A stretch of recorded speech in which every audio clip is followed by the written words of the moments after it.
Dizem por aí que você precisa ser o líder e o alfa da relação para que o seu cachorro te obedeça e te respeite. E eu digo por aqui que isso é uma balela enorme que já caiu por terra, que já foi desmentida pela ciência, que não existe nenhum pesquisador sério ao redor do mundo nos dias de hoje pesquisando esta grande baboseira. Spoiler, vai ter palavrão, tá? E estou te provando na segunda parte do vídeo o porquê desta grande galhofa ter que ser considerado uma grande galhofa. Você assistiu a parte 1 do vídeo que enterra a teoria da dominância e a fábula do lobo alfa? Se você ainda não assistiu, é sinal de que você quer continuar sendo enganado ou se auto-enganando. Então clica aqui em algum lugar que eu vou deixar a parte 1 do vídeo que se chama A Fábula da Teoria da Dominância e o Mito do Cão Alfa, parte 1, versão completa, em que no final eu inclusive mostro um caso em que eu fui criticar um adestrador praticando a teoria do lobo alfa. Ai, que vergonha alheia, meu Deus do céu, 50 mil pessoas acreditam nisso. Eu? Se isso aqui é ético, meu amigo, cara, eu vou continuar sendo antiético pra todo sempre. Pelo menos oficialmente, que são as pessoas que estão acompanhando os seguidores, né? Se algum deles assistir esse vídeo, já vai estar salvo, hein? Coisa boa. Tem lá eu explicando direitinho, tá? Um vídeo longo, de 1h30. Coloca aí pra você assistir, coloca aí salva pra assistir mais tarde aí, quando estiver lavando louça ou estiver no banheiro, sei lá, fazendo suas coisas. E hoje a gente segue com a parte 2. Se você não me conhece, eu sou o Kleber Pyroend, adestrador não binário. Não binário por quê, Kleber? Que história é essa? É coisa política? Não, bicho, deixa eu te explicar um negócio. Não tem um negócio chamado adestramento positivo? Então, o outro lado da moeda, qual seria? Se você respondeu adestramento misto, você está errado. O outro lado da moeda positivo é o negativo. O misto é o que combina os dois lados. A minha piada interna aqui do meu time, dos meus alunos, é que existe o adestramento positivo e o adestramento negativo. Não o misto, o negativo. Por quê? Porque no adestramento misto, normalmente os adestradores mistos só mostram o quê? A dominância e a punição sendo aplicados. Logo, eles não mostram o quê? O positivo da coisa, embora digam sempre que o cachorro aprende por reforço, então tem que recompensar, sim. Mas eles não mostram, eles mostram o quê? A punição e a dominância. Portanto, eles mostram o lado negativo do misto. Portanto, eles são o quê? Adestradores negativos, o oposto dos positivos. Ah, mas os adestradores positivos também punem, porque eles sabem que precisam punir, porque vai ter situações que precisará punir. Mas não é disso que eles vivem. Eles vivem de mostrar o acerto, a construção do comportamento, a utilização do reforço positivo, muito bem. Portanto, eles se chamam adestradores positivos, não mistos. Por quê? Porque entendem que a punição não educa, ela inibe temporariamente. Então, se um é positivo, o outro é negativo e não misto. Por que não binário? Exatamente, porque eu não vou ficar me apegando a nenhum tipo de rótulo e porque eu estou fazendo uma extrapolação de um termo de identitarismo para uma nova categoria, que é o adestramento. Então, brincadeirinha, calma, sossega a bunda no sofá e assiste o vídeo. Uma breve revisão muito rápida então do que nós falamos na primeira parte. Nós passamos por Pavlov, por Skinner, pelo pioneiro no estudo dos lobos de cativeiro, que foi o Rudolf Schenkel, preconizou o trabalho do David Mitch.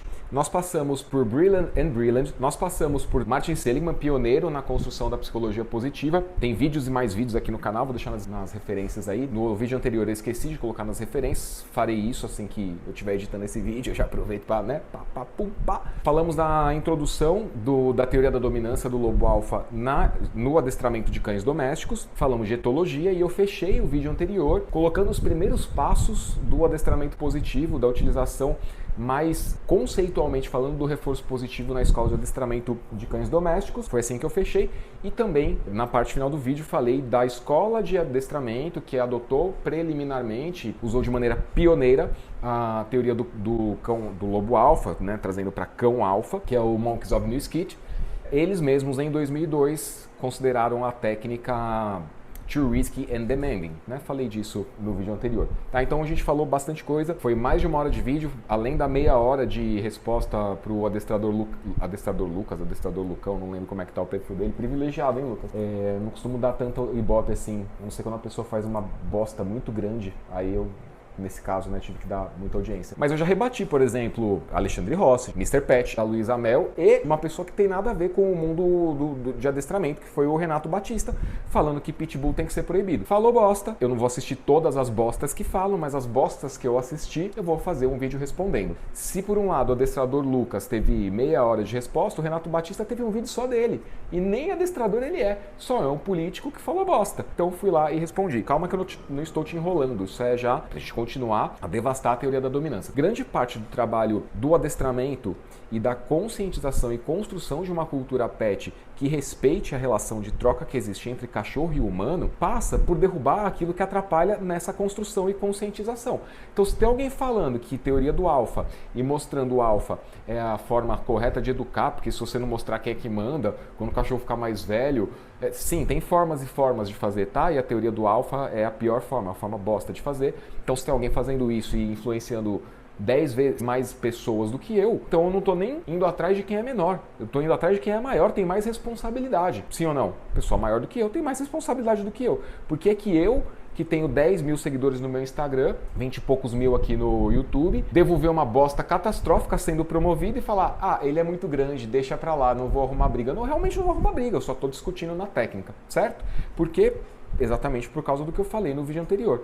Não só não é conhecimento, como é anticonhecimento, que é algo que além de não te ajudar, ainda te atrapalha a chegar lá e desenvolver aquilo que você precisa desenvolver enquanto humano para educar um bicho que não te vê como um cachorro. Ele te vê como uma outra espécie e está tentando se relacionar com você. E não é através da teoria do lobo alfa, do cão alfa, que você vai conseguir chegar lá. Então você precisa primeiro tirar esse troço da tua cabeça, esvaziar um pouquinho aí para poder botar novas informações, que é o que a gente está fazendo desde o vídeo anterior. E vamos continuar fazendo nesse vídeo, já estamos fazendo a partir de agora. Kleber, eu ainda acredito na teoria da dominância. Eu vou cortar e colar o que eu falei das 3 opções que existem para você. Bicho, desculpa, vai fazer um check-up com o teu psicólogo, porque tem algum problema emocional que não tá te deixando ver as coisas como elas são. Se atente aos fatos e à timeline que eu vou trazer aqui. 2, você assistiu o vídeo no mudo com legendas e aramaico e, portanto, você não entendeu absolutamente nada. 3, você está sofrendo de um processo chamado sequestro cognitivo. Ou seja, as suas emoções estão impedindo que a tua cognição funcione e enxergue as coisas como elas são. Nesse sentido, é incompatível você tentar misturar, por exemplo, o que eu vou explicar para o final desse vídeo, que é o adestramento hacker, com a ideia de teoria da dominância. É incompatível. Não é porque uma coisa vai massa... Não, vou fazer um macarrão. Vai ter massa aqui, tem que usar massa. Vou fazer um bolo de sobremesa. Vou misturar os dois, vai ficar gostoso. Não vai, cara. Não é porque vai massa no macarrão, vai massa no bolo, que você vai misturar e vai dar certo. Tá? Não é assim que a coisa que funciona, ainda mais quando você está falando de um bicho vivo. De 2, né? Você e o seu cachorro. Se bem que às vezes eu desconfio que algumas pessoas já morreram por dentro, mas isso é confabulação da minha cabeça. É muito importante você entender que não dá para congregar as duas coisas.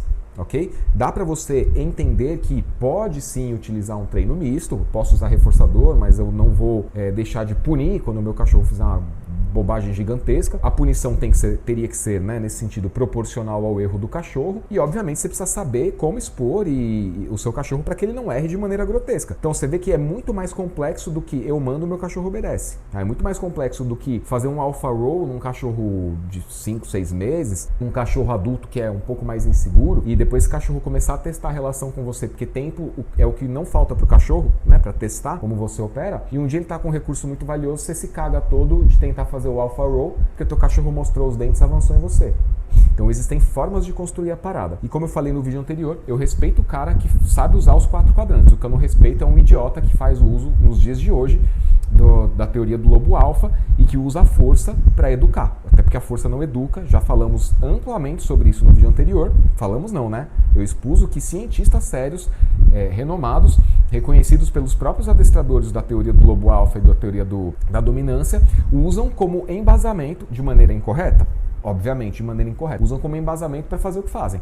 Né? Então não sou nem eu que estou falando, são os pesquisadores cientistas que eles próprios que usam, indicam e dizem se basear nas ideias deles. Então hoje a gente vai virar a página, vamos falar da construção e da utilização e conscientização da eficácia do reforço positivo como técnica de adestramento. E essa coisa começa ali em 1980, inclusive tem vídeo da Karen Pryor aqui, faleceu no ano passado. Infelizmente também não teve alcance esse vídeo aí, uma pena. Excelente treinadora, escreveu vários livros, o mais talvez vendido ou conhecido é o Don't Shoot the Dog, que teve uma tradução para o português de Portugal, que é Não Culpe o Cachorro, acho que é esse o título do livro em português. Don't Shoot the Dog, na verdade, seria essa, em inglês seria uma força de expressão, né, que em português seria Não Culpe o Cachorro. Então, se o cachorro está fazendo bobagem, a culpa não é do cachorro, a culpa é sua, que não soube educar. E você não soube educar, muito provavelmente, porque você se apegou às ideias de teoria da dominância, que são ideias, como já falamos no vídeo anterior, erradas, porque se basearam em premissas erradas,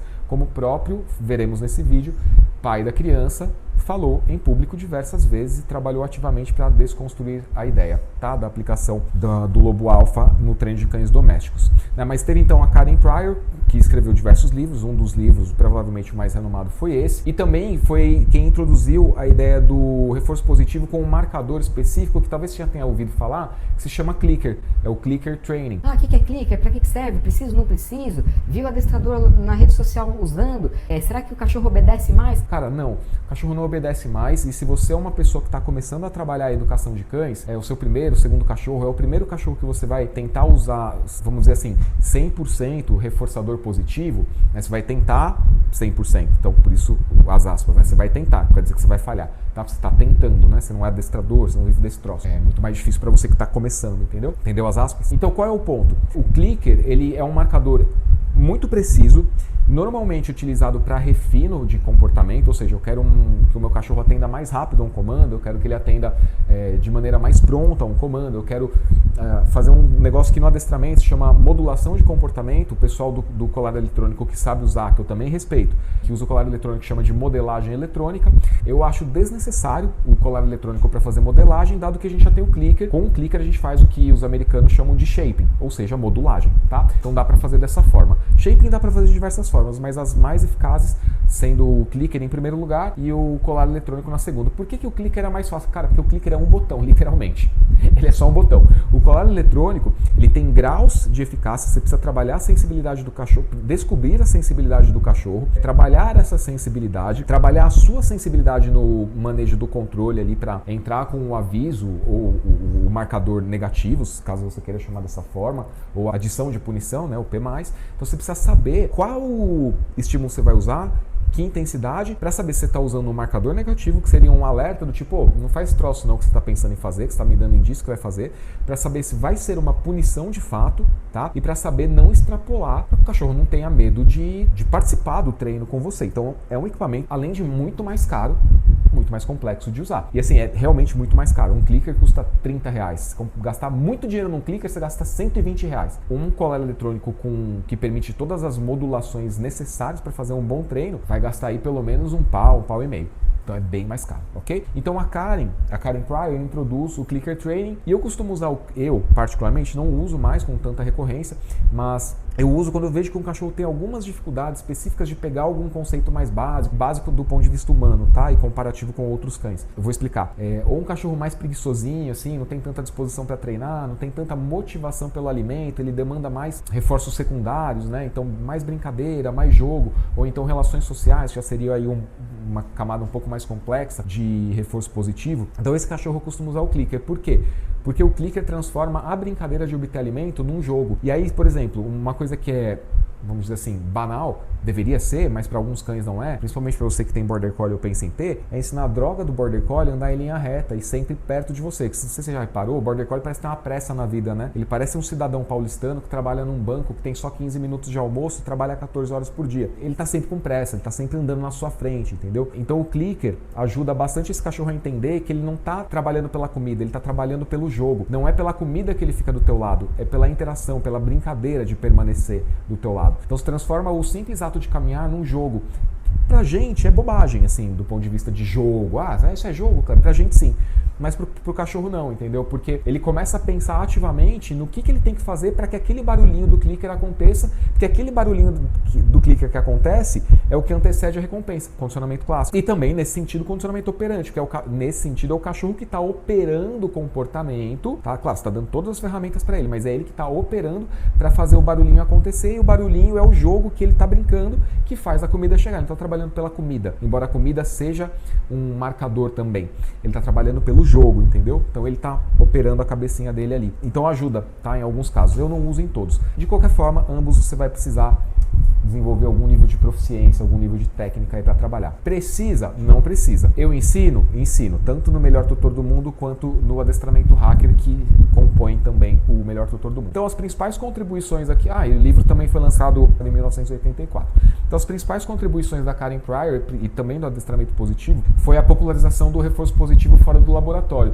Por quê? Porque Skinner já fez isso, né? A partir do condicionamento clássico, né? Então um estímulo que faz o bichinho salivar e que antecede a comida. Ele modula então no laboratório variáveis que fazem o animal operar de forma favorável do ponto de vista da pesquisa e do ponto de vista do cachorro, do animal que está sendo estudado ali, operar um comportamento satisfatório que traz uma recompensa para ele. Isso é laboratório, reforço positivo. A Karen Pryor entende o conceito, leva para a vida real. É uma das pioneiras aí, realmente brilhante o trabalho dela. Uma baita contribuição. Cara, uma baita contribuição para o mundo do adestramento de cães domésticos. Introduz o Clicker Training como ferramenta clara e ética, né? Clara no sentido de ser um marcador muito específico, tá? Muito específico. Como eu falei, você tem que saber usar. Se você usar errado também, deixar na mão de criança, a criança fica apertando lá, caga o treino, o cachorro para de se importar. Ou acontece como eu já peguei cachorro em que eu cheguei para treinar com clicker, aí eu cliquei uma vez, o cachorro saiu correndo, aí a mãe falou: puta, meu, acho que a gente fez bobagem com o clicker, porque a gente tentou, viu na internet e tal. Fez bobagem, tá? Você clicou e o cachorro saiu correndo, é que você fez bobagem. Você fez muita bobagem, né? Porque ele nem ficou para tentar descobrir o que era. O que também ela mostra é que o aprender para o animal pode ser divertido e não meramente uma imposição, uma obrigação. Então ele vai gostar de aprender. Isso tem um desdobramento favorável que a neurociência afetiva que a gente vai falar hoje também vai explicar e desdobrar. Vou falar aqui no final. O animal ser voluntário no processo de aprendizado, ele não está indo lá com a intenção de aprender, ele está indo lá com a intenção de atender o interesse particular dele. O animal tem o interesse dele, ele não tem capacidade de planejar a longo prazo. Quando eu crescer eu quero ser o cachorro que vai, sei lá, participar de estudos de laboratório. Quando eu crescer eu quero ser um cão de serviço que vai ajudar as crianças em terapia. Quando eu crescer eu quero auxiliar uma pessoa que tem necessidades específicas. O cachorro não faz planos, entendeu? Nem de médio nem de longo prazo. O cachorro é um bicho imediatista, é melhor do que egoísta, tá? Então se ele tem uma demanda agora, ele vai trabalhar para alcançar esse objetivo e efetivamente para evitar a aversão, entendeu? Por isso que parece que o cachorro punido aprende, porque ele está trabalhando para evitar a punição, mas ele continua não tendo a necessidade dele sendo atendida. E por que nessa perspectiva que a Karen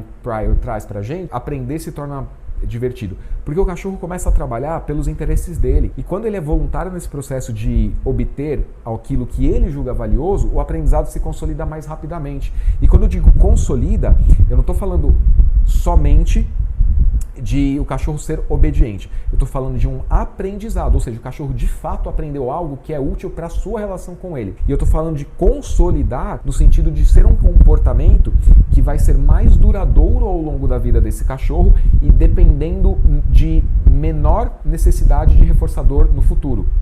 Tá? Ou seja, eu não... vou ter que dar petisco a vida inteira. Muita gente não entra no treino positivo porque entende errado esse troço. Não se trata de dar petisco, se trata de estimular o cachorro a aprender. E eu concordo com você, muito adestrador positivo também já começa errado no discurso. Usa o petisco super saboroso. Já tá errado aí. Isso faz parecer, para simplificar para a linguagem de rede social, que é simples o negócio. E não é simples. Quando você tenta simplificar um troço complexo, você só está esvaziando o sentido daquilo. Não é simples no sentido de ser uma coisa tão banal, né, em que você pode esvaziar. E não é complexo a ponto de ser impossível de aprender. É simples no sentido de ser possível para qualquer pessoa bem intencionada aprender, mas não é banal no sentido de esvaziar o significado da coisa. Então não se trata do petisco super saboroso. E muita gente não vai para o adestramento positivo e defende com unhas e dentes essa merda de teoria da dominância e do lobo alfa, porque acha que o adestramento positivo ele é mimo e recompensa para comportamento errado, o que é pura e simplesmente simplificação e burrice nesse caso, porque ninguém em sã consciência vai falar: dê um petisco super saboroso pro seu cachorro quando ele fizer bobagem. Nenhum adestrador, por mais ingênuo e iniciante que seja, vai falar para você recompensar com o que quer que seja um comportamento errado, tá? Então são pessoas, no caso de adestrador, mal intencionado sim, porque o cara sabe que ele está colocando uma deturpação do conceito e ele sabe mais ainda que ele está usando não a linguagem de adestrador, mas a linguagem de tutores leigos, proprietários ou donos, o nome que você quiser dar. Então ele sabe que quem fala isso é a pessoa que não vive do adestramento, mas que consumiu um conteúdo raso de internet, saiu falando por aí o que entendeu e atrelando aquilo que falou a uma falha em obter o resultado daquilo que ela mesma entendeu errado. Entendeu esse troço? Não? Volta aí ou então deixa nos comentários a dúvida que você ficou aí que eu respondo, tá bom? E aí a Karen também introduz, olha só, um negócio que é muito coerente. Erro não precisa ser punido.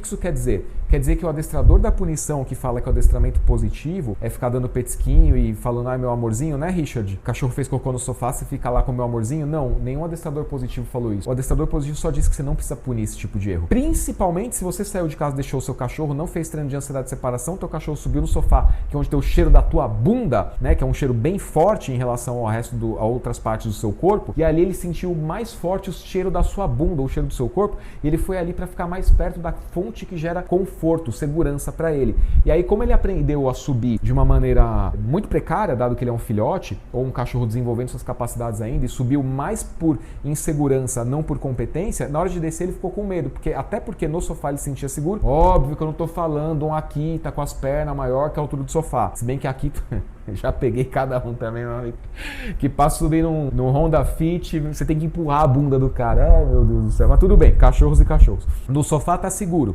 né? Ele teve a intenção de subir ali, para sentir seguro, ficar mais perto da fonte do cheiro da tua bunda. Você não falou que cachorro cheira a bunda, Richard? Então, ele subiu no sofá para cheirar a bunda do dono e ali ele se sentiu confortável. Você tem que escolher que caminho você vai tomar. Na hora de descer, ele falou, puta, cara, primeiro é urgência, né? Porque tudo na vida do filhote, aqui levando em consideração que foi o aprendizado do filhote, tudo na vida do filhote é urgente. Então ele teve vontade de cagar, ele teve que tomar a decisão. Então, desde daqui de onde é seguro e confortável e cago ali embaixo, ou eu fico aqui mesmo, cago aqui, só que na outra ponta? Eu vou cagar aqui mesmo, porque eu não tenho medo de descer, não sei descer, tenho medo de altura. E cago ali também, que, pô, pra mim, cheiro de merda e mijo é cheiro de conforto. Remete à experiência que eu tive com os meus irmãos, com a minha mãe lá no canil, entendeu? Então eu cago aqui mesmo. Dane-se, eu não ligo pra cheiro, quem liga aí. Aí já parou o pensamento do cachorro, já não tem mais o desdobramento. Então tem necessidade de você chegar em casa e falar, porra, filha da puta, cachorro do caralho, cagou na porra do meu sofá, seu filho da puta. Vou esfregar a porra do teu focinho. Que é isso que a pessoa tá fazendo, tá? Desculpa os palavrões aí, é isso que essa pessoa tá fazendo. Ah, mas nenhum adestrador negativo fala pra fazer isso com raiva. Mas você vai falar pra pessoa que trabalhou o dia inteiro, que não vive do adestramento, que só queria ter o cachorro educado, que você não ensinou a fazer manejo de ambiente, até porque você não sabe, a gente falou disso no vídeo anterior, né, adestrador negativo? Vai explicar pra ela que ela tem que se controlar e não brigar com o cachorro. Até porque vocês da dominância, não todos, mas alguns ainda, falam pra esfregar o focinho do cachorro na merda, o que também não faz o menor sentido, depois a pessoa vai ter que limpar, e no mijo, pro cachorro aprender. Então a Karen vem e explica, cara, não precisa punir. Não é isso que vai ensinar o cachorro. Tem alguns erros que talvez você tenha que punir na hora, mas não é que você vai punir porque você quer punir. Por exemplo, o cachorro vai pisar, vamos manter o exemplo da merda aqui. Tô andando com a Zezinha na calçada. O brasileiro tem o péssimo hábito de ouvir adestradores burros. Aí o adestrador burro fala assim, não recolha o cocô na frente do seu cachorro, porque senão ele vai achar que ele é dominante. Ou então os burros mais sofisticados falam assim, não recolha o cocô na frente do seu cachorro, que vai gerar posse. É muito burro, meu Deus do céu. Depois você não pode criticar, a pessoa está dando informação errada, ela não sabe o que ela está falando, ou sabe, mas escolhe falar errado mesmo assim, você não pode criticar. Eu vou continuar criticando, se você não gosta, vai embora do canal. Ah, morre, diabo! Aí a pessoa que também é muito burra vai falar o quê? Ah, se o cachorro cagou aqui, eu vou recolher, eu não posso recolher, porque ele vai ver como é que o meu cachorro tá na rua andando comigo, eu vou recolher, ele não vai ver, ele vai ver que eu... E aí ele vai achar que ele é dominante, vai chegar em casa e vai me morder. Ou então a pessoa também, né, que seguiu o adestrador burro com um pouco de sofisticação. Não, vai gerar posse, aí depois eu não posso recolher. Aí deixa cocô na rua, certo? Aí você tá andando com o teu cachorro na guia, prestando atenção no ambiente, procurando oportunidade para socializar ou para não socializar, enfim, fazendo o treino que você tem que fazer. Niki, você bate o olho na calçada para recompensar o teu cachorro porque ele fez um contato visual, tava na zona de recompensa ali. Sabe o que eu tô falando, adestrador negativo? Não sabe, né? Não, porque Rottweiler não pode fazer contato visual, né? Desculpa falar isso, mas você é burro. Aí o cachorro fez o contato visual com você vai recompensar. Nick, você vai recompensar, você vê que tá uma bosta, que foi deixada por alguém que seguiu o que o adestrador negativo fala. Aí eu vou puxar o cachorro, porque eu não quero que ele pise naquela bosta, tá ali quase liquefeita, meio pastosa, sabe como é? Pra depois ter um puta trabalho pra limpar. Eu não quero que ele pise. Então eu vou puxar esse cachorro. Eu puni. Eu espero que ele aprenda que ele não deve pisar na bosta porque ele levou um puxão. Eu obviamente não espero isso, mas eu puni. Por quê? Porque eu tive que fazer uma escolha que levou menos de uma fração de segundo pra ser feita. Entendeu? Eu não espero que ele aprenda que ele não deve pisar na merda e no mijo. Eu só espero que ele não pise na merda e no mijo. É só isso, ok? Mas não é puxar a guia que vai ensinar isso. Entendeu esse troço? Então tá bom. Então a Karen introduz a ideia de que ignorar não é punir. Nesse sentido aqui eu tô desdobrando a ideia de que você não precisa punir. Ignorar não é punir e não é recompensar. Ignorar é ignorar. É simples. Um dos impactos aí no adestramento é o primeiro movimento que dá início à ideia de anticoerção, ou seja, a gente não precisa punir, a gente não vai trabalhar com essa ideia. Vamos trabalhar no 100% positivo, que hoje já foi deturpado, né? Porque o pessoal que não estuda também é complicado, cara. Tem um pouco de mau caratismo também no mundo Bom, qualquer profissão tem, né? O pessoal sabe que não se trata de ser 100% positivo. Eu deveria saber, tá? Mas não é sobre isso. O treino começa a virar... a focar no ensino e não na correção. Então já é uma mudança de chave aí, né? Não vou mais trabalhar, esperar, colocar o meu cachorro na situação de erro pra ele errar e aí eu punir. Porque eu não ensinei o que ele deve fazer, eu só ensinei o que ele não deve fazer. E como eu sempre digo, as possibilidades de erro são inúmeras. Como eu citei no caso do restaurante, vou levar o cachorro no restaurante e tal. São inúmeras possibilidades de erro. O acerto é um só, ficar deitado, quieto, sem pular em ninguém. Pronto, é só isso. Então é mais fácil eu ensinar uma coisa certa do que ensinar tudo que não deve ser feito. O Léo, aluno da jornada do adestrador de sucesso, dá um exemplo maravilhoso numa das nossas mentorias. Você bota o aluno na escola e fala para ele, ache o X, fórmula de Bhaskara. E não explica a fórmula de Bhaskara. O aluno vai tentar, com as ferramentas que ele teve, que ele aprendeu até então, ele vai errar. Cada vez que ele erra, você bate na cabeça da criança, dá uma reguada. Porra, não é mais fácil você ensinar a fórmula? De repente, sim, né? Mas cada vez que você não ensina e cada vez que o aluno erra, você dá uma chinelada na bunda dele, dá uma reguada na cabeça, dá um peteleco no olho, não sei o que você vai fazer. É isso que o adestramento da dominância faz, ok? Então tá. E aí, antes da gente avançar para as etapas finais aqui dessa história que derruba de vez a teoria da dominância, joga a última pá de cal, quando eu estava fazendo a pesquisa, eu tive algumas dúvidas complementares, assim. Fiz uma pesquisa no ChatGPT para ele achar as fontes para mim, tá? Eu pedi para ele encontrar pesquisadores atualmente, tá? Quando eu fiz a pesquisa foi final de 2025, então não sei quando você está vendo esse vídeo, mas no final de 2025, quando eu fiz a pesquisa, ChatGPT, encontre fontes de pesquisa e cientistas que atualmente tentam defender que a teoria da dominância, a teoria do lobo alfa, é uma teoria válida para a educação de cães. Aí ele colocou aqui, existem pesquisadores que estudam interações sociais e comportamentos relacionados à dominância em contextos intraespecíficos, como objeto de análise científica, não como fundamento de treino. Tá? Existem pesquisadores que reafirmam que dominância não explica comportamento entre cães e humanos, que a aplicação dessa teoria ao treino é inválida. Tá? Ele colocou aqui PubMed, Dogs Trust. Vou deixar aí na descrição. Alguns profissionais e divulgadores, ele colocou aquele triângulozinho vermelho de alerta, podem argumentar informalmente ou em textos não revisados por pares, que é uma coisa importante para a validade de pesquisa científica, que existe algum tipo de dominância canina. Alguns comportamentos dominantes acontecem. Entre aspas, ele colocou essa última frase. Mas isso não é o mesmo que defender a dominância como teoria sólida de adestramento. Então, ele não conseguiu me apontar... Bom, tudo bem, talvez se tivesse pedido nomes, ele conseguisse me apontar nomes, mas ele não me apontou nenhuma pesquisa sólida, depois de todo esse tempo, provasse que a teoria da dominância é aplicável ao treino de cães, ok? E uma outra pergunta que eu fiz também, que me ocorreu, foi como que era antes de Skinner e Pavlov, falei, como era o adestramento antes da dominância? E aí ele respondeu aqui, ó, antes da dominância virar moda, treinadores usavam aprendizado por associação e consequência, isto é, as bases do condicionamento clássico e operante, que são cientificamente robustas e continuam válidas, ou seja, Skinner e Pavlov, aprendizado por associação, não sei se viram e falaram... Opa, vamos descobrir se isso é válido ou não, se eu tô pirando aqui e vendo conexão onde não tem, fazendo associação que não existe. Foram pro laboratório e descobrir e validaram com tese científica sólida, né, robusta. Mas antes já era feito de maneira intuitiva, o que, de certa forma, eu já expliquei também no vídeo Por que 99% dos tutores erram ao educar seus cães. Não tinha corda de cânhamo para enforcar lobo quando ele fizesse bobagem. Vai enforcar um animal selvagem para você ver o que acontece. Introduza um estímulo aversivo na vida natural para você ver o que acontece com um animal predador como o lobo. Depois me conta. Eu já fiz esse desafio para diversos adestradores da dominância. Vai lá, você com a sua barrinha de cereal, seus braços largos, né, que você é fortão, vai no meio da selva, acampa ali com a sua barraca e com a sua barrinha de cereal e faz o grito do lobo alfa. Chama pro pau. Entendeu? Mija no arbusto, mija nas árvores, caga em terra, deixa os lobos te descobrir e te rastrear. A hora que chegar o grupo de lobo, aí você chama o lobo alfa pro conflito, mas você vai na unha e no dente, ou na corda de cânhamo. Se você conseguir, mano, pô, sucesso, aí você é alfa pra caramba. Aí você vai virar Mowgli, não o menino lobo, mas o Mowgli, o rei dos lobos, né? Mas você não vai conseguir. Você sabe que você não vai conseguir, primeiro que você não vai tentar, e segundo porque estímulo aversivo para animal selvagem predador, você sabe que dá merda, né? Então tá bom. Então, feitas essas ressalvas, vamos avançar. Numa das coisas que eu acho mais fabulosas, incríveis, e eu queria ter descoberto essa literatura antes, na minha pesquisa, teria me poupado aí uns bons 6 anos de noites não dormidas ou mal dormidas, tentando entender por que o adestramento positivo não funciona como deveria funcionar nos dias de hoje, com a nossa vida super complexa, super corrida, com você trabalhando muito, tendo uma vida muito demandada em diversas esferas e querendo fazer as coisas, mas não tendo tempo e também se frustrando por querer fazer as coisas do seu cachorro e não ter esse tempo para fazer, muitas vezes até para aprender. Falei, cara, por que o adestramento positivo não tá rolando da forma como foi prometida, vamos dizer assim, quando você vai estudar e tal? Tem que rolar alguma coisa aí. Por que a punição também não tá resolvendo o problema desse Border Collie que se joga no chão e vira âncora quando ele vê um outro cachorro, ou como eu aprendi a duras penas com o meu primeiro, que eu não era adestrador ainda, eu fazia passeio e hospedagem, com o meu primeiro Border Collie, que era anatomicamente e comportamentalmente 100% Border Collie, mas disseram que tinha uma cruza com um labrador. Por que não funcionava dar tranco de guia quando esse Border Collie se jogava no chão, entendeu? E virava âncora quando ele via boi lá em Caraguatatuba. Aí eu falei, cara, tem alguma coisa que tá errada aí, porque com alguns cães, realmente, você dá uns puxão de guia, o cachorro fica com medo, ele para. Mas é com alguns, não é com todos. E principalmente se o cachorro tiver loucaço, cara, você pode punir o que você quiser, não vai rolar.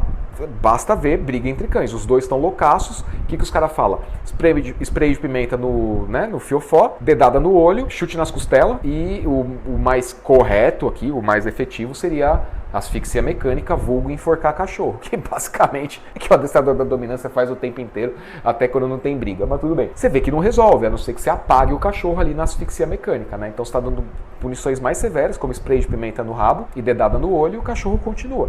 Então, dependendo do nível de adrenalina que o bicho tá, cara, não vai funcionar você punir, entendeu? E aí eu comecei a ter muito questionamento e muitas noites mal dormidas, porque afinal eu levo a sério o que eu tô fazendo, entendeu? E eu tenho que fazer funcionar para 100% das pessoas, não pode ser para 50%, não pode ser para 80%, tá? Invariavelmente vai aparecer um outro que não vai resolver, porque aí a pessoa também está falando, para de dar petisco fora de hora e não deixa a comida disponível, você chega para treinar às 2 horas da tarde, a comida está disponível desde as 7 da manhã de ontem, e o cachorro não come. Ah, porque eu dei a frutinha. Aí realmente não tem como funcionar, né? Porque você está fazendo tudo errado, não é que você está fazendo uma coisa ou outra errada. Mas eu tô sempre buscando o perto de 100%. Se a pessoa fizer o que eu tô falando, vai resolver. Isso é ponto, isso é fato dado. Então todo esse preâmbulo para falar desta maravilhosa literatura, Neuroevolutionary Origins of Human Emotions, Jack Pansett e Lucy Beaven. Cara, baita bíblia, cara, da neurociência afetiva. Eu queria ter descoberto esse livro antes. Ele com certeza embasaria o desenvolvimento do adestramento hacker, mas eu desenvolvi o adestramento hacker sem esse livro, e depois, quando eu li esse livro, eu só constatei, eu fui meio Pavlov Skinner, né? Já estava vendo o negócio ali, vendo os padrões que ninguém mais estava enxergando. Falei, deixa eu validar esse troço. Comecei a pesquisar, testar na vida real, né, na vida prática, lapidar e tal. Matutar, juntar a neurociência comportamental, blá blá blá blá blá blá blá blá, já vou falar disso no final. E aí, depois de já ter o adestramento hacker construído, encontrei esse livro aqui maravilhoso, tá? Então esses caras aqui, entre 1990 e os anos 2000, entram na conversa com a neurociência afetiva. Eu tenho certeza, que colocando, aqui você pode até argumentar que são palavras num papel, eu vou te dar esse ponto, tá? Mas eu acredito, eu não tenho notícia de mais ninguém, eu acredito que eu sou a única pessoa no mundo inteiro, que transformou palavras no papel em método.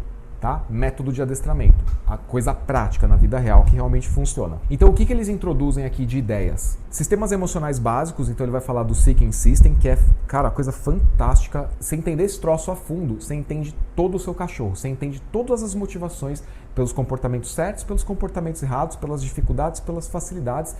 Por que alguns border pastoreiam, outros não? Por que alguns golden se tornam reativos, outros não? Você entender Seeking System, cara, isso aqui eu diria para você que é uma das coisas mais importantes, tá? No adestramento hacker isso está explicado de maneira prática.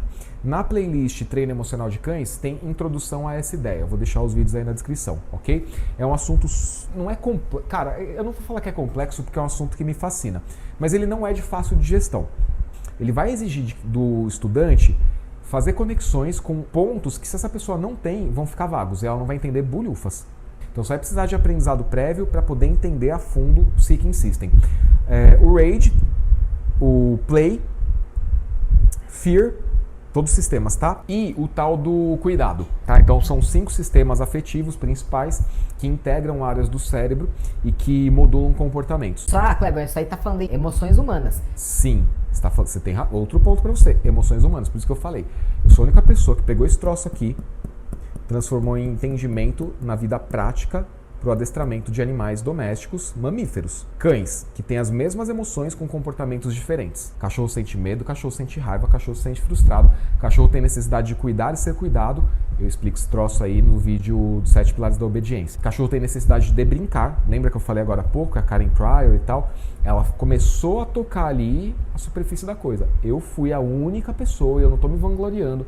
Na verdade, eu estaria me chibatando, porque eu fiquei 6 anos tentando entender esse troço sem esse livro, mas tudo bem, consegui. Fiquei 6 anos me torturando, tentando entender o que estava por trás, como que eu tornava mais efetivo, ou perto de 100% de eficaz, o processo de treino para que atendesse o máximo possível de pessoas, né? Ou 100% das pessoas que entrassem em contato comigo, tá? Então, esses 5 sistemas, eles são a base emocional de não só de humanos, como está no título do livro, mas de mamífero de modo geral. Tanto que o próprio livro cita também, não apenas diretamente descrevendo estudos, mas nas suas fontes, estudos feitos com rato de laboratório, com macaco, com cachorro, com todo tipo de mamífero. Não todo tipo de mamífero, mas alguns mamíferos. Então, ele desenvolveu a literatura para explicar no humano, mas todo o embasamento serve para entender e educar o seu cachorro se você tiver a metodologia, que é óbvio. Ah, tá querendo vender curso. Não, cara, eu tô querendo vender o curso da teoria da dominância.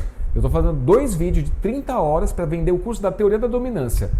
Não para te mostrar que tem um troço fundamentado aqui, entendeu? Que é mais efetivo do que só o positivo, só o negativo, do que o misto, do que o clicker training, do que só behaviorismo, do que só a etologia. Não, eu tô fazendo um negócio para vender outra coisa. Puta merda, é difícil também, né? Cara, eu tô explicando todo esse troço aqui pra te falar. Tem um troço que junta tudo e descarta tudo que não serve. De tudo que foi juntado. E se chama adestramento hacker, tá? Então, passado o piti, bom, quais foram as principais descobertas aqui? Além desses sistemas que eu mencionei, 5 sistemas, o aprendizado vai depender do estado emocional, né? Medo e ameaça inibem a exploração e a cognição. E a exploração aqui não dá para banalizar essa palavra, porque nesse contexto de neurociência afetiva, a exploração está diretamente ligado com a vontade de explorar. Ou seja, não é só explorar, é a vontade de. E a vontade de explorar nisso que é chamado pela literatura da neurociência afetiva de Seeking System, junta áreas como motivação, busca por recompensa, busca por evitar estímulos aversivos, busca por aprender comportamentos necessários para a própria vida e para a vida em grupo, no caso de cães e também no caso de humanos, a busca por aprender a cuidar, a busca por evitar conflitos entre os membros do próprio grupo. Enfim, é uma rede super complexa que integra, como eu falei, diversas partes do cérebro. Se você quiser aprofundar, por exemplo, o mecanismo de busca, que é diferente do sistema de busca, Seeking System, mecanismo de busca. O mecanismo de busca tem a ativação dos núcleos accumbens, que são as partes do cérebro que trabalham por não só buscar, mas identificar a recompensa, né? Então é saber que isso é uma recompensa. Eu busquei, eu encontrei algo que eu estava buscando. O sistema de busca, ele não trabalha só com núcleo accumbens, ele trabalha inclusive com a atividade amigdaliana, ou seja, aumento e redução de ansiedade. Antes de eu buscar uma recompensa, eu preciso perceber o cérebro, tá? O cérebro fazendo suas operações matemáticas. Puta, eu poderia ficar anos aqui falando sobre esse assunto, que é realmente muito fascinante. E aplicado ao treino de cães é a coisa mais maravilhosa do mundo. Então é necessário que o cérebro identifique, antes da necessidade da recompensa, identifique em si a ausência de algo. Que algo? Essa recompensa. Mas qual é essa recompensa? O cérebro também não sabe, porque se ele é um cérebro que acabou de chegar para o mundo, ele está aprendendo sobre ele próprio, sobre o que o mundo tem a oferecer. Cara, é fantástico esse negócio. Por isso que eu falei, não dá para ler esse livro sem você ter outros pontos de conexão para onde isso aqui leva. Imagina que isso aqui é o centro da coisa. Você, em tese, começa pelo centro da coisa e vai para os desdobramentos. Com isso aqui, não. Você precisa ter elementos para quando você leia o centro da história, você fale, isso aqui vai conectar em comportamento, isso aqui vai conectar em desenvolvimento de espécies, isso aqui vai conectar em darwinismo. Cara, é muito legal. Tá? Mas vamos lá. Desdobrando aqui, avançando com a parada.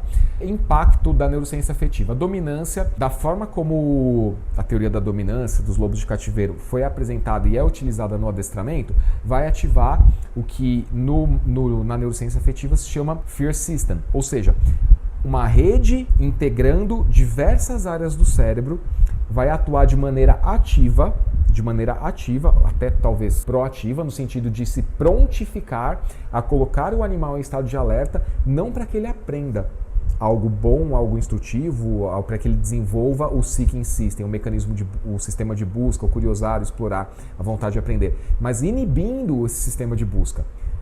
Então, nesse sentido, colocando o animal em estado de alerta e de defesa. Você não tem como aprender quando você está na Cracolândia, em São Paulo, com o teu celular na mão e tá cheio de craqueiro cercando o teu carro com a tua filha pequena no banco de trás. Você não tem como aprender. Onde é que tá a rede de McDonald's pra matar a fome da minha filha que tá chorando aqui? Tava chorando que queria um McDonald's, eu trouxe ela pra cá porque eu sei que fica aberto até de madrugada. Cadê o McDonald's? Não é nessa hora que você aprende, que você ativa o teu sistema de busca para descobrir onde é que tá o McDonald's, pra você ir lá no McDonald's comprar um sanduíche McLanche feliz pra tua filha no carro. Porque tá cheio de craqueiro cercando o teu carro e transformando aquilo num Mad Max, entendeu? Não dá, um anula o outro. Ou você aprende ou você foge, não dá para fugir e aprender ao mesmo tempo. Tudo bem? Também trabalho aqui com a ideia do reforço positivo, que, como eu falei, né, já dei spoiler aqui, eu fui me antecipando porque eu gosto muito desse assunto. O reforço positivo, ele ativa essa rede neural que é o Seeking System, tá? Então não é só sobre Dopamina, e nem sobre o burro que aprendeu mais sofisticado. núcleo accumbens, sim, sistema de motivação do cérebro. E aqui também ele coloca, até por entender esse papel da dominância, ele coloca que o AlphaRow não só é errado, como ele é neurologicamente burro. Tá aqui, tá? Na pesquisa aqui eu pedi, o ChatGPT colocou burro, não fui eu não. E sendo justo, não fala disso aqui no livro, tá? Não nesses termos. AlphaRow é neurologicamente burro, não tá no livro, ok? Mas gostei do ChatGPT nessa. Beleza, vamos fechar esse aspecto aqui, esse tópico da neurociência afetiva. Então, a partir do ponto de vista da neurociência afetiva, pô, já tem que sair, não vai dar tempo de terminar esse vídeo. Não vai dar tempo de terminar esse vídeo hoje. Vai ficar pra semana que vem. Já tem que sair pra atender. Comportamento é visto como uma motivação, não é só o comportamento em si. O que isso quer dizer? O cachorro vai ter uma motivação de desempenhar determinado... Por que o cachorro pula? Porque ele tem um motivo para pular, um motivo para a ação de pular. Por que o cachorro tenta aprender que ele tem que ficar sentado ao invés de pular? Porque ele tem uma motivação. Qual seria essa motivação nesse exemplo mais simples? Que agora eu vou acelerar aqui para ver o quanto eu consigo avançar. Ele senta porque ele está começando a entender através de estímulos de associação positiva, ou seja, integrando condicionamento clássico, condicionamento operante, manejo de ambiente, entendendo a espécie, então etologia e behaviorismo, descartando a necessidade de joelhada no peito, tá? Então o cachorro não vai te pular, ele não deixa de pular porque você dá a joelhada no peito, porque nesse contexto aqui você não vai dar a joelhada no peito do seu cachorro, nem pisar na pata dele. Então ele deixa de pular porque ele tem um motivo para a ação de não pular, ou seja, a ação de ficar sentado com a bunda no chão, balançando e às vezes até andando com a bunda, tipo, eu tô sentado, mas eu tô andando. Já viu esse cachorro? Eu entendi que eu tenho que ficar sentado, então eu vou andar arrastando a bunda no chão. Ele tem um motivo para mostrar essa ação, que é obter alguma recompensa, no caso a interação com você, ok? Então o comportamento é visto como motivação, é uma sensação também, então o cachorro começa a sentir que aquilo que ele está fazendo traz aquilo que ele quer ou evita aquilo que ele não quer. Essa parte é muito importante na neurociência afetiva. O cachorro precisa sentir, o passeio tem que ter, eu vou deixar esse vídeo também, o passeio ele tem que ser sentido, ele não pode ser um passeio que o cachorro anda puxando. Por quê? Porque senão o cachorro não sentiu o passeio, você chega em casa com o cachorro pilhado, por quê? Porque ele não sentiu o que ele tinha que sentir e experimentar no passeio, tá? O passeio tem ciclos afetivos. Tem o ciclo da ansiedade, pô, a gente vai sair, o que vai acontecer? Se é um cachorro mais motivado, mais curioso, mais explorador, se é um cachorro mais inseguro, mais cagão, menos disposto a socializar, caramba, a gente vai sair e tal, gera uma ansiedade de viés positivo ou negativo. Ele vai ter que passar por esse ciclo de ansiedade, ele não pode voltar para casa durante o ciclo de ansiedade, porque se ele volta durante o ciclo de ansiedade, ele vai chegar eufórico em casa, ele vai chegar em casa, ficar eufórico, ou vai chegar já eufórico em casa, vai causar a porra toda, vai destruir a tua casa, você vai sair, você não vai resolver o problema de ensinar seu cachorro a ficar sozinho, porque a hora que você saiu, ele não entrou no estado de relaxamento que o passeio deveria promover. Vou deixar o vídeo completo aí pra você. Isso aqui foi só tipo, muito esculhambado, um vídeo de quase 1 hora que eu explico o ciclo emocional do passeio. Então o comportamento também é visto como uma necessidade de aprender, não é meramente o comportamento, que é o que eu já arranhava lá em começo de 2020. Já comecei a arranhar a superfície quando eu falava assim, ó, presta atenção nesse troço aqui, você e eu. O cachorro não tem que sentar por sentar. E nem deitar por deitar, e nem vir por vir, e nem ficar por ficar. O cachorro tem que sentar porque o comportamento de sentar ele tem um papel natural. Qual é o papel natural? É colocar o cachorro em estado de prontidão, não alerta. Ou seja, o cachorro está atento, mas não está em alerta. Imagina que são graus, né? A atenção é um grau menor do que o alerta, tá? Então ele está atento, ele está pronto para aprender. Ele está prestando atenção, ok? O deitar seria o estado de relaxamento. Então não é que para mim, Kleber, não é pro adestramento hacker, não faz sentido. Deita! Senta! Aqui! Junto! Senta! Isso não faz sentido. É deita, estado de relaxamento. Senta, estado de atenção. Zezinho vem, mas tem que vir rasgando, destruindo o que ele encontrar pelo caminho. Por quê? Porque se ele não vier, ele vai ficar sem pai, sem mãe. Grosso modo seria isso, a representação do seguir o grupo, seguir o chamado, tá? Se eu não for, eu vou perder. E o fica seria esse papel de, vamos dizer assim, mimetizar, não é isso, não é assim que a gente vai construir, não é pra mim, tá? Eu tô falando assim, pro método. É mimetizar o estado em que eu não preciso atuar naquilo que me causa medo e não preciso atuar naquilo que me causa curiosidade. E não é porque eu vi uma loja da Apple que eu preciso entrar, eu posso só ficar aqui roendo os dedos que eu quero ver o iPhone 16 ou 17 ou 38, entendeu? Eu não vou entrar porque eu tô com saldo no cartão de crédito. E eu sei que se eu entrar, ai meu Deus, eu vou contrair a dívida que eu não posso. Entendeu? Grosso modo seria o cachorro estar exposto no comando fica, exposto ao mundo real, no comando fica, para ele... Ah, tá, barulhos. Barulho de bola, não preciso ir atrás, né, Border Collie? Uma bola, meu Deus! Contar a experiência real. Fui fazer um processo de socialização com uma Border e uma vira-latinha. A Border vai na creche, nessas creches do cacete, que fica jogando bola o dia inteiro com esses cachorros. Meu Deus do céu, que desgraça que é isso. Tinha os caras treinando boxe, barulho de luva. Cachorro não tinha bola no parque. O cachorro viu o barulho de luva, achou que era bola, acabou o treino. Infernal, ficava querendo perseguir a bola. Ah, por que não pode bola? Que você fala que não pode bola? Você é retardado. Não, eu não. Que é retardado é o Border Collie, que não tá vendo a bola, mas tá ouvindo o som de luva, acha que é bola. Que é retardado é o Border Collie, que quer pastorear carro achando que é boi. Eu não, eu só tô te trazendo um fato da realidade. Você faz o que você quiser com essa informação. Então eu já falava sobre isso, eu arranhava a superfície desse troço, 6 anos sem dormir, tava tudo aqui. Desde 2000, mas tudo bem. Foi bom que nesse meio tempo eu fui aprendendo outras coisas para quando chegar aqui falar, nossa, estava na minha cara. Avançamos então para a última parte que é o que vai dar tempo de gravar hoje. E aí na semana que vem então a gente volta, ou eu volto e gravo tudo aqui. E talvez eu já tenha cortado o cabelo, então você perceber mudança de visual, fez a barba, cortou o cabelo, é porque eu não gravei tudo no mesmo dia que não deu tempo. Ano 99, entre o final de 99 e o ano 2000. A própria fonte corrige o erro. Mac recua. David Mitch. Não é recuar a palavra, mas foi assim que foi colocado aqui quando eu pedi as fontes e tudo mais, tá? Mac publica David Mitch, da teoria da dominância, do livro O Lobo, né, The Wolf, Ecology and Behavior of an Endangered Species. Então, livro publicado em 1970, nos anos 99 e 2000, David Mitch, o pai da criança, publica artigos como Alpha Status, Dominance and Division of Labor in Wolf Packs, mostrando que matilhas selvagens são famílias, matilhas selvagens da vida natural são famílias. Os alfas, entre aspas, são simplesmente pais guiando os filhos, ou, se há uma família de segunda, terceira, quarta geração, os animais mais velhos e ainda capazes, animais mais velhos e ainda capazes, são os mais velhos guiando os mais novos, tá? E não lobos dominantes se batendo pelo topo, disputando o topo da hierarquia. Inclusive, deixa eu só fazer um parênteses aqui, eu não lembro em qual livro, acho que foi no livro Cão Censo. Vamos falar sobre isso também, porque pode ter sido nesse. Então, Cão Censo, excelente livro, e tem até o filme da Temple Grandin, não vou lembrar o nome, eu vou colocar na descrição aí. Animals Make Us Human. Cara, esse livro é maravilhoso, foi um dos primeiros que eu li antes, inclusive, do livro da Karen Pryor, Don't Shoot the Dog, e acho que foi antes ou ao mesmo tempo que eu tava lendo A Cabeça do Cachorro, que a gente vai falar mais adiante aqui também, tá? Se é que foi, acho que foi um desses dois, mas pode ter sido em outro livro, faz tempo que eu li e posso estar confuso. Tem um pesquisador que fala que a liderança que os adestradores da dominância tanto falam, parece que assim, o cachorro tá ávido por ser o líder. Porque liderança na natureza quer dizer que ele vai ter acesso a todos os recursos, as fêmeas e blá blá blá, e se é uma fêmea tentando ser líder, eu não sei aqui que ela vai ter acesso, porque na espécie Canis lupus, né, que deu a origem ao Canis familiares, a fêmea meio que não tem vantagem em porra nenhuma de ser líder, tá? A não ser que o macho morreu, aí tudo bem. Mas fora isso, ela não tem vantagem nenhuma, ela vai ter que procurar outro macho e ele vai ser o líder. Não sei que vantagem é essa, já que ela tá disputando para ser líder, entendeu esse troço? Então, tem um pesquisador que fala assim, cara, liderança não vem só com os méritos, ela vem também com as responsabilidades, bicho.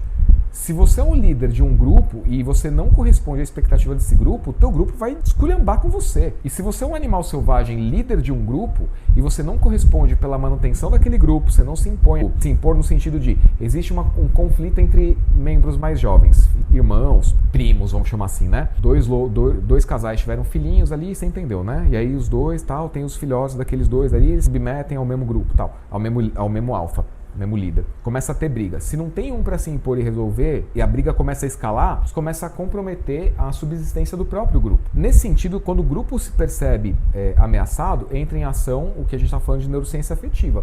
Deixa de ser o Seeking System, que vai responder pela busca, exploração, aprendizado sobre ambiente, sobre as relações sociais, blá blá blá blá blá blá blá blá blá blá blá. Passa a entrar em cena o Fear System, ou seja, cara, aqui não é seguro. E não é que é seguro porque tem grupos de outros animais disputando os nossos recursos, é porque é aqui mesmo.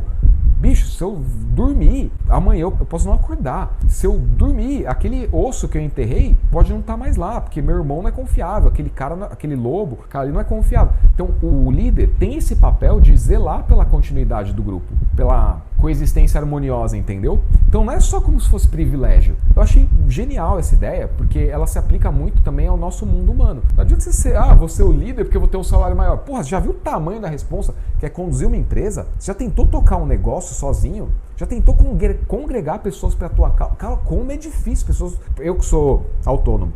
Cara, foi difícil achar a Monique, foi difícil achar a Bebel, foi difícil achar a Laura. Cara, a Laura tá se mostrando assim genial nos posts, nas abordagens dela. A Bebel com a inteligência analítica dela, fazendo as análises de postagens, do próprio conteúdo que eu trago, colocando ali os posts dela muito bem elencados, categorizados, difícil pra caramba. A Monique, com toda a... não é artimanha, malícia, com toda a malícia que ela tem para conduzir os alunos do grupo, para, vamos chamar assim, não é paciência que ela faz de bom grado, mas assim, eu vou colocar como paciência, para repetir a informação de maneiras diferentes. Cara, não é fácil, bicho, não é fácil, entendeu? Então, ser líder de alguma coisa não é só bônus, bicho, dá um trabalho da bexiga. Então, retomando, David Mack, então, muda a abordagem, David Mitch, e entende que o alfa é relativo à condução de uma família. Eu já expliquei esse troço também no vídeo sobre Jack Pansett e David Mitch, o que a neurociência afetiva tem a dizer sobre a dominância. Já expliquei esse troço, tá muito bom esse vídeo, vá lá assistir, vou deixar aqui, tá?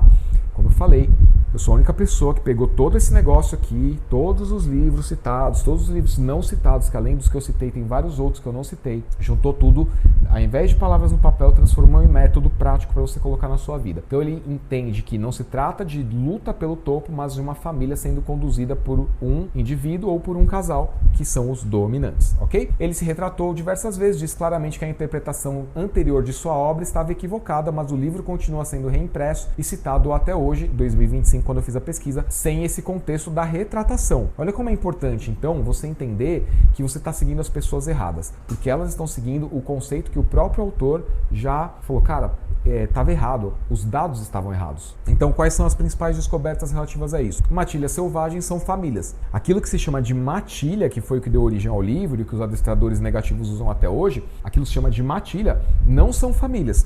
São animais resgatados de diversos pontos que não tinham parentesco, não tinham correlação entre si, colocados no mesmo ambiente, com recursos escassos, com território escasso também, sem liberdade de fugir não seria a palavra, mas de se afastar daquilo que é aversivo, né? Sendo obrigados a coexistir. Alfa são pai e mãe, é outra descoberta aqui do avanço da pesquisa do David Mitch. Dominância agressiva é rara e disfuncional. Dominância agressiva é rara e disfuncional. Portanto, quando você ouve um adestrador retardado falando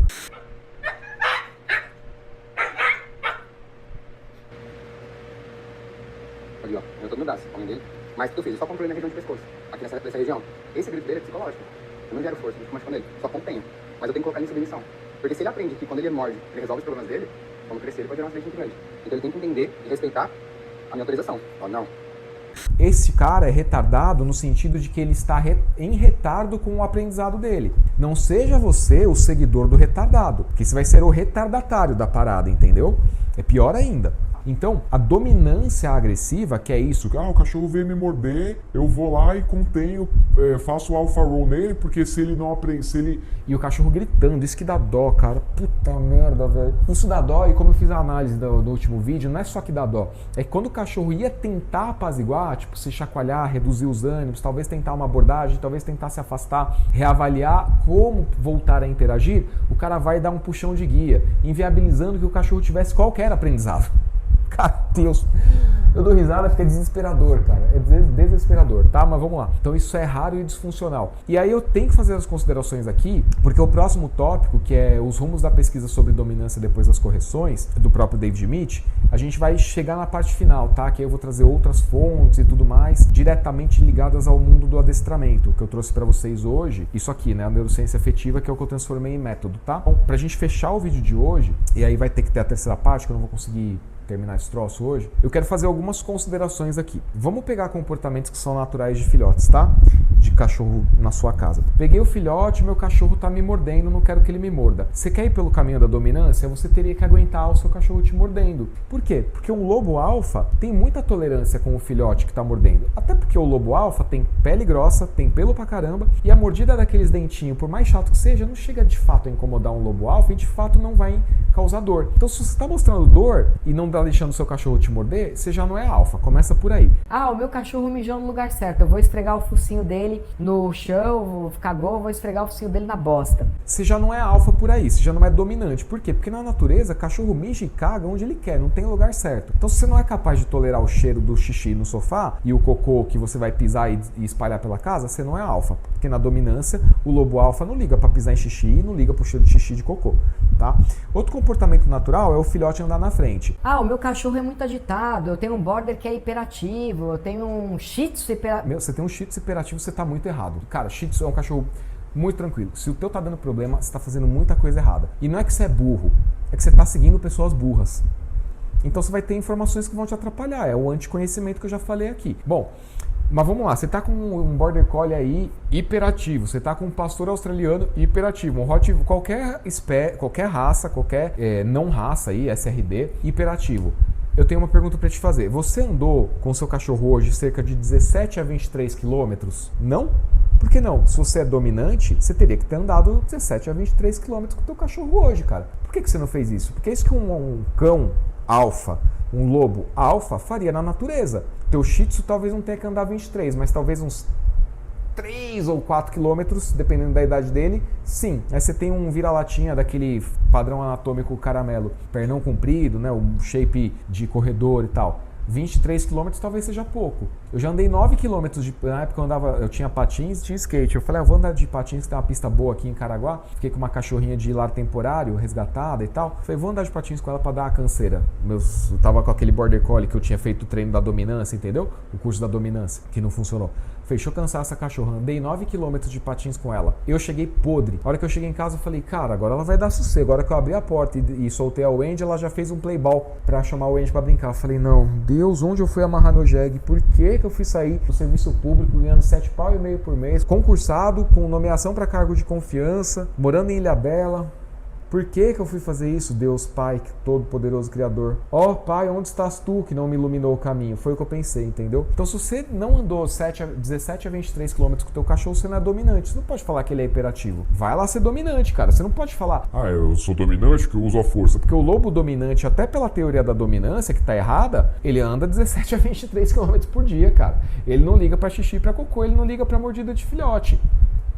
Você não pode ser meio dominante. Ou você é dominante ou você não é, cara. E quando eu tô falando de ser dominante ou não ser, eu tô falando não só do ponto de vista do conflito, de você mostrar que você é o fodão, que você colocou uma roupa de proteção e falou, vem, cachorro, me morde. A não ser que você trabalhe com isso, né? E você pode andar o dia inteiro de roupa de proteção. Para ir no banheiro vai ser um problema. E você provavelmente vai fechar a porta do banheiro para tirar a roupa de proteção, porque o teu cachorro tá disputando a dominância com você. E se ele tiver sem a roupa de dominância, ele vai te morder, você não vai conseguir cagar no teu banheiro. Então você vai ter que fechar a porta. E aí você vai descobrir que o teu cachorro tem ansiedade de separação, que ele vai começar a uivar. E são 3 horas da manhã, e o teu cachorro uivando vai te trazer multa.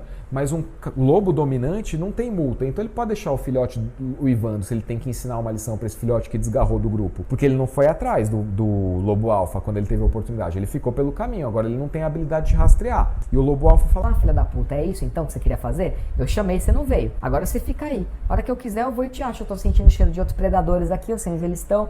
Tô sentindo a direção do vento aqui, eu consigo ver que o predador tá vindo de lá, ou que tá vindo daqui. Eu tô vendo que você tá ali. Então o predador não tá te achando. Você faz isso? Você não usa o teu focinho pra achar? Você tá preocupado então com a multa de condomínio? Então você não é dominante, cara. Se você não é dominante, você tá entendendo então que teoria da dominância não é possível pra você, nem se ela tivesse certa. Fica o meu convite pra você conhecer o adestramento hacker, que vai te ensinar a entender como o seu cachorro opera no mundo de hoje. Não é 5.000 anos atrás, bom, nem 5.000 anos atrás os caras faziam isso.